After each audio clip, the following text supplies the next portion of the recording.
Okay, so 2-1 starts with patterns. Guys, my kids in 4th and 6th grade do this stuff. You've seen patterns before. It's just a matter of finding said pattern. So we're going to start with what's called inductive reasoning, which is just reasoning based on patterns that you observe. Okay, I see this is happening. Therefore, the next thing should be fill in the blank. Okay, so let's take a look at a few patterns. Example 1 here, it says, what is the pattern and what are the next 2 terms? So you look at your numbers. How could I get from 3 to 9, from 9 to 27, from 27 to 81? Now, before you shout out the answer, because I know 90% of you see it already, that's great. The way you find answers with numbers like this, your calculator is super helpful, okay? You can take the second number, so the 9, for instance, and go, okay, what if I subtract the number before it? 9 minus 3 is 6. Is the next set, 27 minus 9, also 6? It's not, okay? So then you try dividing instead. 9 divided by 3 is 3, right? Is 27 divided by 3 9? Yes, it is. Divided by 9, 3. It is. So you see a pattern happening, okay? So try addition, subtraction, multiplication, division. If I have to divide to go this way, then what do I have to do to go this way? Multiply. So we are multiplying by what? 3. Times 3. 3 times 3 is 9. 9 times 3 is 27. 27 times 3 is 81. Therefore, your next term would be 243. 81 times 3, which is 243. And then you take that number, 243 times 3, which is 729. 729. Okay? But patterns don't always happen with numbers. Sometimes they happen with words. Sometimes they happen with images. This next one is a very geometry pattern, right? There are shapes involved. Now, here's the deal. I think where people struggle the most on these ones is explaining the pattern. You should be able to explain a pattern to me so that I don't even have to see the start of it and I could draw the next 2 things, okay? And that can be a little tricky. So assume the person you are explaining this pattern to is blind and cannot see these first 3 things, okay? If that's the case, how would you explain the pattern that's happening? Oh, who wants it? Yeah, go for it. It's a circle with a shape inside, and each time one side is being added. Yes, a circle with a shape or polygon inside, and each side you are adding one more side than the previous. Okay, so it starts at a triangle, then a square, then a pentagon. What's going to come next? Hexagon. Ooh, does anyone know 7? A septagon. What'd you say? Septagon, or there's another one. Heptagon. Heptagon or septagon. 7 sides.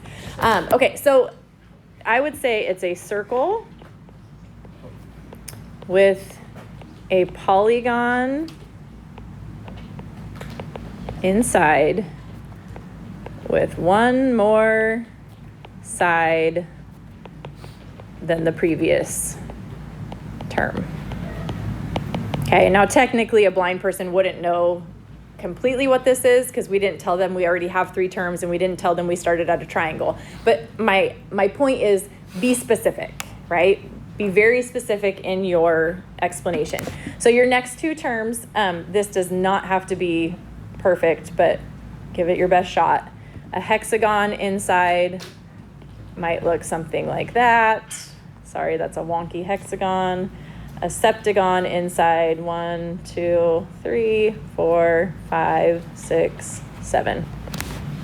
Both wonky. And mine got a little bigger. Do your best. I'm not an artist. You'll learn that very quickly.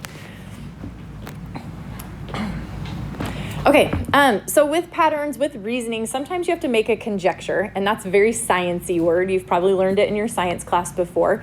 A conjecture is basically an educated guess, right? Like based on what I'm seeing, based on the patterns that I'm seeing, here's what I think should happen next, okay? So you're using reasoning, you're using the stuff you've seen along the way, the patterns you've seen along the way to say, here's what should be happening. So we're gonna make a conjecture right now about example 2 here, okay? It says, look at the circles below. What conjecture can you make about the number, not numbers or, that should be number of, sorry, typo, the number of regions 20 diameters would form. Okay, so in a circle, if I were to draw 20 diameters in, how many regions do you think you would have? Make a conjecture. Tell your neighbor quietly so the rest of the room isn't hearing. What do you think? If there were 20 diameters, how many regions would you get? Tell someone near you. It's okay to be wrong. Mistakes are good, right? What'd you come up with? 40. Why? You're doubling for every diameter. There's twice that number of regions, right? This is 1 diameter. And there are how many regions? 2 regions. 1, 2. Right? This has 2 diameters. And there are 4 regions. 1, 2, 3, 4. This is 3 diameters. And there are 1, 2, 3, 4, 5, 6, right? So 6 regions. That conjecture then would be, well, every time so far, we have doubled the number of diameters to get the number of regions. So if there are 20 diameters, we would expect there to be 40 regions. Okay, that's a conjecture. We don't know it to be true. We've not drawn it to see that it actually is the case, but we're making this educated guess based on the patterns we're seeing that it should be 40 regions, okay? One important thing with a conjecture is that you've gathered enough information. So, for instance, if I say I have 1, and then I have 2, and then I have 4, and I say make a conjecture what the next number would be, we only have 3 numbers to work with. Well, the pattern could be that I'm adding 1, and then adding 2, and then adding 3, which would give me 7 next. Or maybe the pattern is I'm doubling it, which would give me 8 next, right?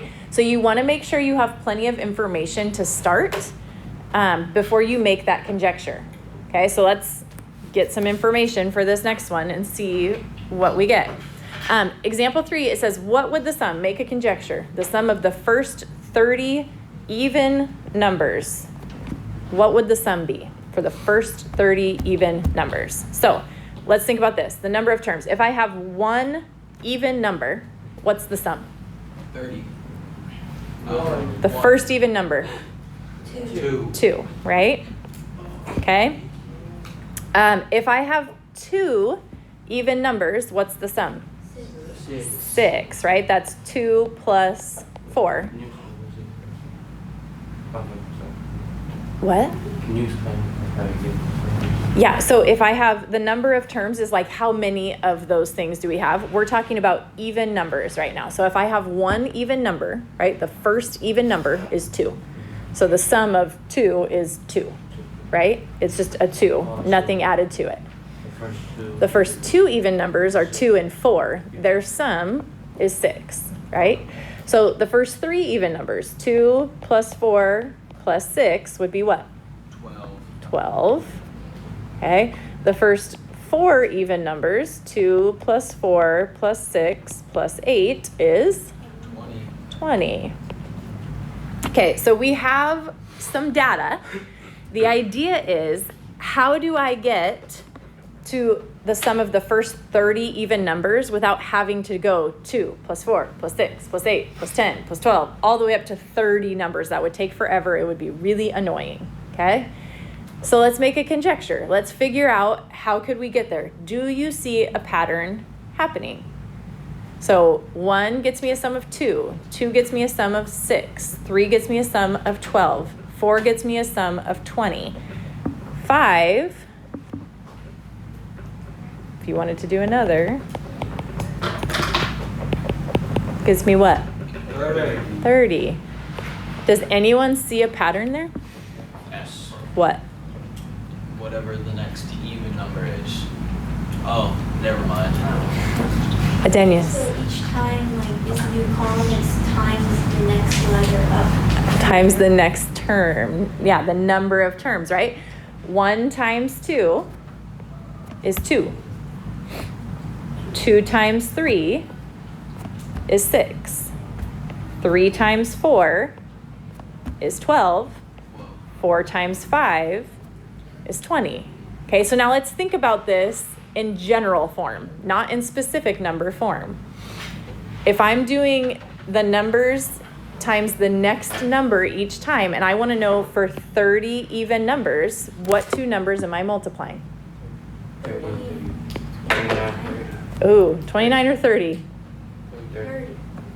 30, right? Because it was the second 2 terms was 2 times 3, right? 3 terms was 3 times 4. So 30 terms is 30 times what? 31. So we would conjecture the sum of the first 30 even numbers is 930. Okay, that one's a little tricky, right? You got to really think about that one. Most of the time, I'm not trying to trick you, but I do want you to think. I want you to try to just work through, what are my options here? What would this be? Okay, number 4, sales have decreased over the last 6 months. Make a conjecture about May. So you have this chart. I want to know, where would we fall here? Make a conjecture. What do you think? So this is the number of backpacks sold, and this is the month that we're in. So in May, right, November, December, January, February, March, April, May, about how many backpacks would you say they'll sell? 0. Not 0. How many? 8,000. Think about this, okay? If we kind of give this a line of best fit, right? May would fall somewhere right around here. So around 8,000 is a reasonable thing, right? We're just watching the pattern. It is slowly going down at pretty much the same slope each time. So I would say a good guesstimate would be about 8,000 backpacks in May. Does that make sense? So you're just looking for the pattern, looking for what makes sense to come next. Any questions on that? Yes, sir. Is it just like, it's just slowly going down? Because you can see like the first 3, they're like in a line, and then it goes down by a lot. Right, so we call this a line of best fit. So we try to draw a line where it's kind of in the middle of it all, right? Because if we went like this, and we followed that pattern just for the first 3, it'd be a lot higher, right? But you try to find, it's called the line of best fit in algebra. I don't know if you ever did line of best fit in algebra 1, but it's just like kind of the middle of the road, what seems to be the pattern. So find the middle-ish of all of it and go with that. Yeah. All right, last thing. Not all conjectures will be true. So you'll make a conjecture potentially, and it won't work. So you have to make sure that you test them out. For example, there is something called a counter example, and that is just an example that shows a conjecture is false, or you could say incorrect. So let me give you an example, and I think you'll have a pretty good feel for what I mean with this. This first one, it says find a counterexample for each situation. Here's what it says. If the name of a month starts with J, it's a summer month. False. Why is it false? January. Okay, so your counterexample is January. That's all you have to say. You don't even have to say false. Just say January, right? January is not a summer month, but it is a month that starts with J. So it's basically saying make that first part true, but the second part false. Right? This one says you can connect any 3 points to form a triangle. Can you give me a scenario where that's not true? A line, right? 3 points in a straight line will not make a triangle. So this is your counterexample. Draw me a picture. Okay. How about C? When you multiply a number by 2, the product, the result, right, whatever it equals, is greater than what you started with, greater than the original. 0. Why? 0. 0. Negatives, right? So if I have 6 and I multiply by -2, I get a -12, right? 2 is a -2. Oh, multiply a number by 2. I did that backwards. -6, +2. My bad. -6 times a +2 is a -12, right? -12 is smaller than -6. Or if I have 0 times 2, I get 0. 0 is not greater than 0, right? So you're just giving a counterexample. Does that make sense? Yes. A situation where it's false. Okay, I'm gonna give you one of the questions from your homework because it's like my very favorite homework problem you will ever do in my class. Tell me if you can figure this out. And don't shout it out if you know it. I want everyone to have a little bit of time to think it through.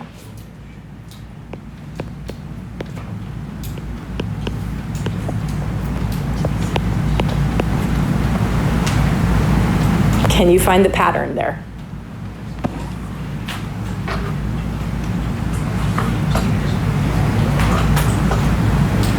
Does anyone think they have it already? Okay, good.